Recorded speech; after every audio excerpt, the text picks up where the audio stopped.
Imaginez un monde où ce sont des employés de bureau et des militants véganes qui font les menus des athlètes pour les Jeux Olympiques.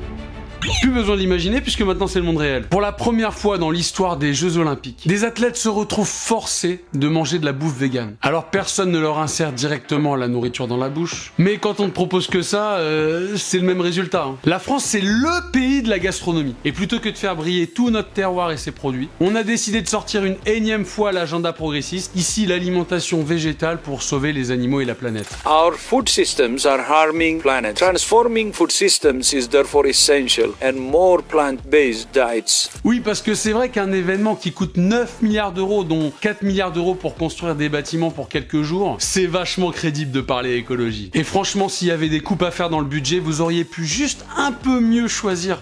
Parce que là, on parle du carburant des athlètes qui leur permet de performer, l'alimentation. À la rigueur, imposer des repas végétariens au public et aux organisateurs des JO, pourquoi pas. Mais vous allez pas proposer une salade de brocoli à Teddy Riner avant un combat. Parce qu'en plus, quand il s'agit d'organiser un grand banquet à l'ouverture des Jeux Olympiques, avec toutes les personnalités les plus influentes du monde entier. Là, vous inquiétez pas que à table, il y aura que l'eau qui sera végane. J'ai pas réussi à trouver le menu, mais j'ai retrouvé celui quand on a reçu le prince Charles il y a quelques temps. Et alors, si on lit ça ensemble, homard bleu, volaille de Bresse, du fromage, pas grand chose de végane, on va le dire. Et alors attention, car contrairement à certains qui veulent que le président troque l'Elysée contre un HLM ou encore les repas fastueux contre une cantine du Crous, moi, pas du tout. Je trouve ça très bien que l'on mette à l'honneur ce qu'on sait faire de mieux pour les invités de prestige. Mais pendant ce temps-là, ne nourrissons pas nos athlètes avec du tofu en carton, parce que c'est pas eux qui ont besoin d'un déficit calorique. Les organisateurs ont donc prévu un tiers de repas végétariens pour les athlètes. Alors, est-ce que un tiers des athlètes sont végétariens? Pas du tout. Et alors la question c'est pourquoi? Est-ce que les mecs se sont dit, tiens, on reçoit l'élite mondiale du sport, pourquoi pas leur proposer un petit changement de régime alimentaire à la dernière minute alors que eux maîtrisent tout au gramme et à la seconde près? Et le pire, c'est pour les disciplines urbaines comme le BMX et le skateboard,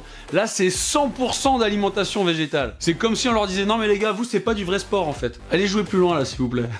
En fait, ce qui se passe, c'est très simple. Ça arrange tout le monde, sauf les athlètes. T'as les entreprises qui préparent à manger, comme Sodexo, les pros de la cantine. Eux, ils voient une opportunité en or de faire des économies sur la bouffe et de se faire passer pour des gentils qui veulent sauver les animaux alors que le reste de l'année, ils servent de la viande industrielle. Tu as aussi les chefs cuisiniers qui se retrouvent derrière leurs grands prédécesseurs qui ont déjà tout inventé et qui, eux, veulent aussi leur révolution culinaire et se disent « Mais allons-y, réinventons la gastronomie avec... » la cuisine végétale. Sauf que les gars, vous avez 10 ans de retard. À Los Angeles, là où il y a un max de véganes, ils ont ouvert des restos véganes absolument partout et soit ils ferment, ou soit ils mettent aussi de la viande. Et forcément, il y a les associations militantes comme The European Vegetarian Union qui aiment tellement leur régime alimentaire qu'ils veulent l'imposer à tout le monde, alors qu'on leur a rien demandé. Dès le début des Jeux Olympiques, les plaintes ont commencé. Et ceux qui ont démarré les hostilités, à notre plus grande surprise, ce sont les athlètes anglais. C'est vrai qu'on a plutôt tendance à penser que l'anglais a le palais d'un Doberman, mais au moins il sait faire la différence entre un steak et une galette de légumes. Peut-être que ces Jeux Olympiques marqueront les débuts de la gastronomie anglaise, et que la France aura vraiment tout perdu de sa superbe. Non, franchement, là, les athlètes, ils ont été traités pire que des étudiants au Crous. Alors ils ont dormi dans les mêmes chambres, mais sur des lits en carton, et ils ont mangé dans les mêmes cantines, mais ils sont forcés de manger des repas sans viande. En fait, le vrai thème des Jeux Olympiques de Paris, c'est le rat, et il s'est infiltré parmi les organisateurs. Les mecs ont pas compris que quand tu fais manger des galettes de pois chiches à un athlète, il va passer plus de temps aux toilettes que sur le podium. Et si vous pensez que c'est moi qui abuse sur la consommation de viande, sachez que depuis les plaintes des champions, ils ont multiplié par 4 les quantités de viande. Là, ils sont à une moyenne de 900 grammes par jour. Et si vous trouvez que c'est beaucoup, c'est le prix à payer de l'excellence. Et pas que pour les muscles, parce qu'on assimile bien trop souvent la protéine au physique, alors qu'elle joue un rôle primordial dans notre santé et la performance mentale. Donc, autant il faut de la protéine pour un haltérophile, qu'il en faut pour des tireurs sportifs. Et que c'est pas avec du tofu que vous allez pouvoir distribuer correctement les salades de phalange. Je vais vous montrer ce que ça représente 900 grammes de viande. Alors là, on a à peu près 400-450 grammes de basse-côte, 300-350 grammes de poulet et 300 grammes de thon albacore. Voilà ce que mange un athlète en moyenne pendant les Jeux Olympiques. Bien évidemment, il faut aussi manger des légumes.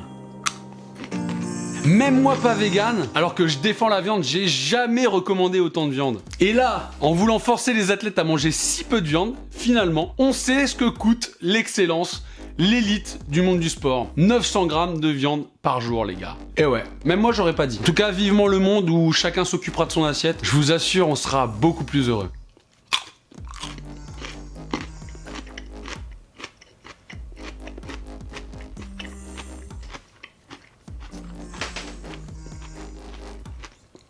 C'est pas dégueu les radis, mais ça manque de sel et de beurre. Hein. Allez, ciao.